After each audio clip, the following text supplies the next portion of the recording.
We are day 11, film 11, and I was lucky enough to have a treat to go to the cinemas this time to watch 28 Years Later.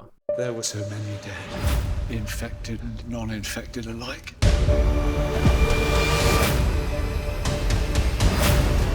Nature must find a way.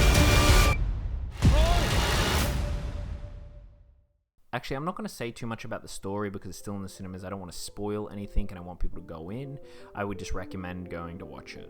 There's been a lot of talk about, the use of an iPhone to shoot this film.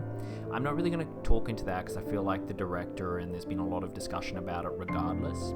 What I took away from this film, the importance of a film Bible or a story Bible in this. When you're watching this film, it feels like there is a main story, but it feels like underneath the surface of that, each character that you come across has a deep history. There's something there. They're a living character in a world, and it feels like that you're dropped into the middle of their life, or maybe you're close to the end of their life, but at no point do you ever feel like exposition is really needed, but you always feel that there's a deeper story behind each character, behind each place. Now, the way that you kind of achieve this is something called a film Bible. Now, what a film Bible is, or what a Bible in this context is essentially a document, typically a book or an A4 folder or a bunch of photos with little snippets. But it's basically a Bible for cast, crew, producers, and other writers and things like that to fill the world out of what you're watching and what you're experiencing. So, an example of this could be something like Alien.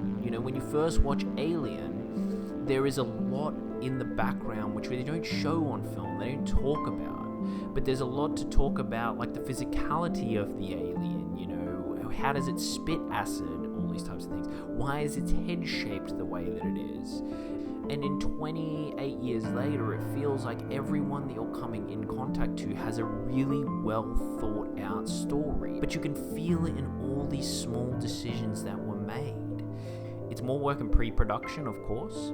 With a Bible, these small changes and things that are introduced to characters which may not be mentioned but have some kind of interest in a film Bible, you feel like, this feels like a realized world. This has life. It's living and breathing. I really enjoyed this film. Go out and go to the cinemas and watch it.